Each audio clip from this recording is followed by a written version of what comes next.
Good morning. I'm Beverly Wright. I'm director of the Deep South Center for Environmental Justice in New Orleans, at Dillard University and New Orleans University. I'm very happy to be here. And I do want to say to any of you who came down to help us in the city of New Orleans after Katrina, if any of you are here and no one ever told you thank you, I want to say thank you. Because if it were not for volunteers, I just don't know where we would be. I was told that I should only take 2 minutes.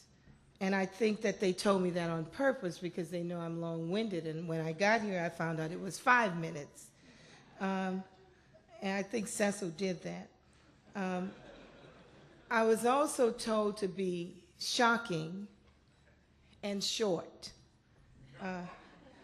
That's kind of hard to do, but I just wanted to tell you a little bit about what happened to us, but I want to place it within a particular context, and that is that the city of New Orleans is in the Mississippi River Chemical Corridor. It's an 85-mile stretch of land between the cities of New Orleans and Baton Rouge that is home to 136 petrochemical plants and 6 refineries. And before Katrina, the majority of our work was centered around lowering pollution or emissions in the air, water, and soil that we believe were creating the enormous cancer rates that we live with.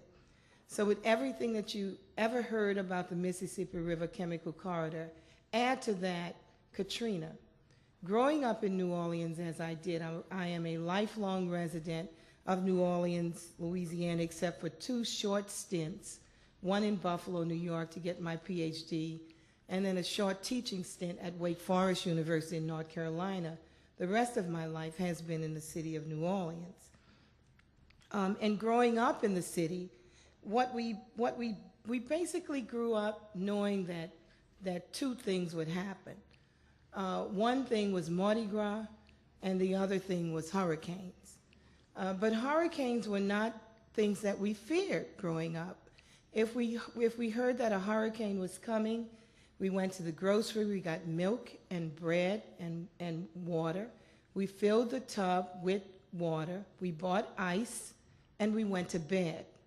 What we expected was some wind, maybe some flooding, but if we got water in our homes, it wasn't an unhappy thing because it's an upgrade. You know, it meant the insurance company would give you new floors. And so it was not a bad thing. A hurricane was not a bad thing. It was just something we lived with, and it came every year like Mardi Gras. We would then, the whole concept of hurricanes certainly has changed since Katrina, because we never expect a hurricane to do this to us. When you say the word hurricane, we certainly think of climate change. You know, that's a word that we had not been introduced to in the way that we are now being introduced to the concept, seeing hurricanes lined up in the Gulf, one after the other, while we sit biting our fingernails, hoping that it's not going to come where we are. So I pulled together some of the most dramatic slides that I thought I could find.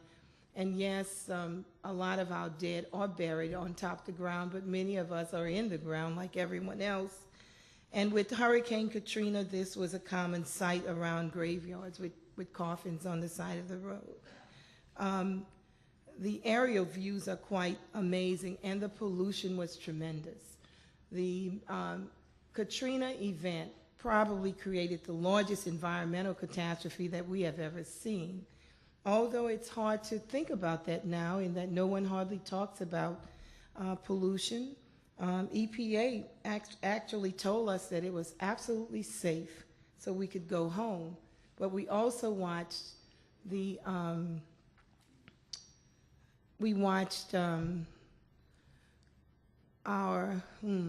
a blank here. We watched the horse racing, 1 second. I think this is Katrina as well. I kind of go blank from time to time. But if any of you ever go to Jazz Fest in the city of New Orleans, you know that it's held where we race horses. And although New Orleans was said to be safe, the people who owned the horses decided it wasn't safe enough for horses. And so they removed all of the topsoil. They put clean dirt and grass to make certain that their $1 million horses were safe. But nothing like that has been done for human beings, those of us who live in the city. And so I tend to think that the people who own the horses were actually telling the truth and that they were protecting their investments.